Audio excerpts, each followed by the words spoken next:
Hi, Russell. Just wanted to know a couple of things. Firstly, your assessment for Bangladesh. You think it was what deciding to bowl first? Your assessment for the day, but also would like to know how you felt when the play was delayed at the start and whether that cost Bangladesh, a vital half an hour. Afternoon, yeah, look, that wasn't great. I think 10 o'clock and a 10:30 starts, a little bit of a difference. So that half an hour delay didn't help us at all. And we didn't start well straight after that little hiccup. I think we bowled pretty averagely in the first session, but then came back superbly well after lunch and after tea. And I suppose it's pretty even day at the moment. They've only got 230, and if we can nip out 2 in the morning, puts us in a good position. But yep, the first that half an hour break, I don't think it did any team any favors. And pretty disappointing. But then came back really well after lunch. Ekush? Tell us about Mehdi Hassan Mira's fielding, especially that run out. Was that very special? Yeah, look, it's one of the best run-outs I've seen. He's been an amazing cricketer for us with bat, ball, and in the field. He's taken some good catches, great energy, great attitude. And that was a special run-out from a guy that's really confident in his game at the moment. So it was very pleasing to see. Tawhid. Hi, Russell. 2 questions. Firstly, given all of your local knowledge and Alan Donald's local knowledge of local conditions, were you sort of very disappointed by just how badly the bowlers kind of missed their lengths in that first session and the fact that it took up until lunchtime to kind of get that right? And then secondly, yeah, you've obviously gone in with the 4 frontline bowlers, and that very much seems to be your blueprint for success off the back of that New Zealand win. But in these sorts of conditions, do you think that, a 5th bowler would have been beneficial? Look, firstly, regarding the disappointing start, it's a very inexperienced bowling attack. Khalid's playing his 4th test match. Everett's our most experienced with 12. His last test match was probably 3 months ago when we were in New Zealand. So we bowled poorly in that first session. But hopefully the boys have learned from that. They're obviously a little bit nervous, all eager, excited to try and bowl on a wicket that they think's going to help them a little bit, and maybe just lost their disciplines a little bit. And there's good learning in all of us for that, and hopefully they have learned a lot from it because they were superb after lunch. Then regarding the 5 bowler thing, it would be ideal to have 5 bowlers, and I suppose that's where the all-rounder like a Shakib makes such a big difference. You're not sure, do you strengthen your batting or do you strengthen your bowling? We felt that with the way Miraj is bowling, he can bowl a lot of overs and try and tie up an end-fast, and we can keep rotating the seamers on the other end. And that's a tough ask for the seamers because they've put in some hard work here today on a wicket that probably hasn't done as much as we thought it would do. But until we find somebody that can bowl some overs for us in Shakib's absence, that's a form that we've got to try and make the best of at the moment. Firdaus, hi. Please go ahead with your question. Thank you. Hi, Russell. Russell, everybody's been talking about this Kingsmead pitch and saying they've never seen it like this before. I mean, you've seen it a lot. Is it vastly different, and what makes it so? Is it something completely unusual that we kind of a pitch from outer space? Yeah, look, I think it's actually a pretty good wicket. It's an even covering of grass. I've been here where the grass is a lot greener than it is today. It's pretty evenly paced. Obviously, I think spins definitely come into the game as the game progresses. But a pretty stock standard Kingsmead wicket that we've come to expect over the last couple of years. It didn't do anything untoward. Run scoring was a bit harder when the ball got older. But you got value for shots when you played some good cricket shots and you missed your length. So I think it's a pretty good test wicket at the moment. BD Quick Time. Robert, thank you. Russell, this is Yam from BD Quick Time. I have a question. Tamim is not in the 11 because of his illness. Can the scenario be like this, that he is in the 11 not fielding the first day, later serving the batting unit. What is your thought about this? Say that again, sir, regarding Tamim. Tamim is not in the 11 because of his illness, and looks like seems he can get better the next day. So as Bangladesh are fielding first, can the scenario be like he is not fielding today but batting later on the day No. comes? No, sir. He's not allowed to play. He's out the game. The game started without him. He can't play, sir. Next question, Ronnie. Hi, Russell. How big a blow it was when Tamim Iqbal was ruled out at the last moment?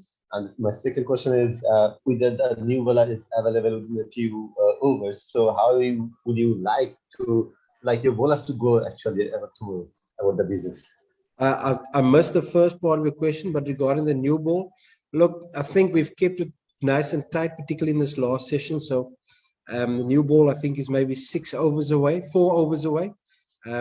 Obviously, it'd be fantastic if we can pick up 1 or 2 with the new ball and try and get into the African tail. But look, we've got to keep it as simple as possible. We've got to be consistent tomorrow morning because statistically, it showed Kingsmead today, average score day 1, 240 for 5, they 235 for 4, whatever it's going to be. So it's not generally a high scoring 400, 450. And if we can keep them to somewhere just on 300, 320, that we're very much in the contest. Can you just repeat your first question, please, sir?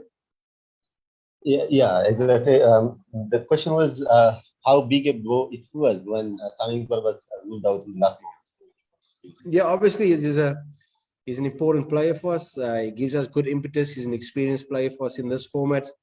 He hasn't played a test match for a while, so I'm sure he's also very disappointed to have missed today's game. Isam, do you have a second question? Yeah, Russell, Khalid played today. Obviously, Shoriful must have been a tough decision for you, but how did you see? How do you rate Khalid as a bowler? Because he doesn't really play that often. Now, look, Shariful's injured. He's carrying a bit of an ankle niggle, and that's why he didn't play. He missed out on selection through to some niggles in his back and his ankle. And going in with 4 bowlers, we couldn't risk somebody that's 50-50. We needed to make sure he's 100% fit. I really enjoy what Khalid offers us. He runs in hard. He bowled 1 ball at 144 k's an hour. He's only playing in his 4th test match, and that's the challenge, is that he's still very inexperienced, but his attitude has been fantastic. He's bowling with good pace, good control, and I see him playing a lot of test match crickets for Bangladesh going forward. There's no doubt about that. We'll take the last 2 questions. Craig. Hi, thank you. Hi, Russell. Just were you surprised the umpires took the players off when they did? The lights still look quite good, and obviously that sets a precedent for the rest of the match with some bad weather predicted as well. Look, I suppose that it's all about player safety. I think 25. I can't remember too many test matches going past 20 past 5 in Durban over the last 5 or 6 years. So I think we did well to stay out that long. And look, I think it's all about player safety. And not for me to comment on the umpire's decision. We'll see how it goes going forward. But we got pretty much a full day's cricket today, so that's pretty good because that doesn't happen too often in Devon. Thanks. Last question, Tawhid. Yeah, Russell, can you give us your insight into the decision to bowl first? The decision to bowl first. Look, end of the day, Bangladesh are trying to find and improve the test match cricket. There is still obviously a little bit of a uncertainty regarding their batting on wickets that maybe offer a little bit of pace and bounce, and it's still something that we're trying to address as a coaching team and senior players to have the confidence to make those decisions, that when it is tough and tricky to maybe be willing to front up and stuff. The merits in bowling, the merits in batting. I think the stats over the last 10 years, maybe 60 or 58, 42 in favor of batting first. So there's not too much in it. A little bit of cloud cover this morning. It would have been nice if we started at 10 o'clock, that half an hour. Just gave the clouds a bit of time to burn off, which didn't help us. But I think that's a little bit it. I think there's a little bit of insecurity maybe about batting under foreign conditions where we're not that used to. A lot of young players coming here. I think a Joy, his first test match here, Shadman, his first test match here. Shanto's first test match here. And we still need to develop that self-belief and that confidence to go out there when the wickets are tough and say, no, we're going to front up and bat under these conditions, and have the confidence in our ability to do that. We're still a long way from that, and we're still trying to find that particular space within our group. I think we have come to the end of the press conference today. Thank you everyone for joining in. Thank you. Thank you, guys. Okay. Thank you, Russell.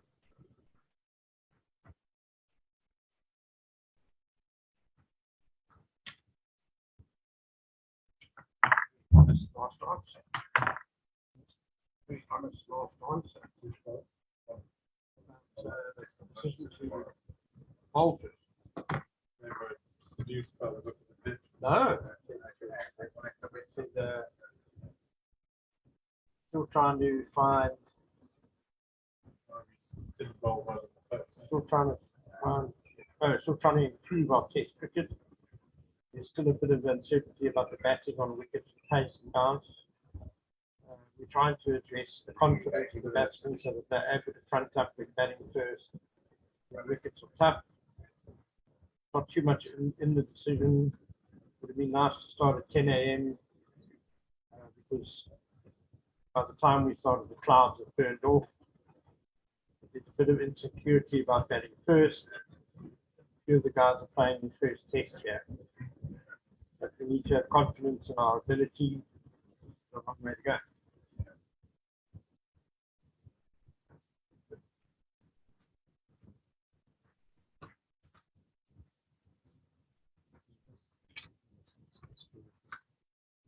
What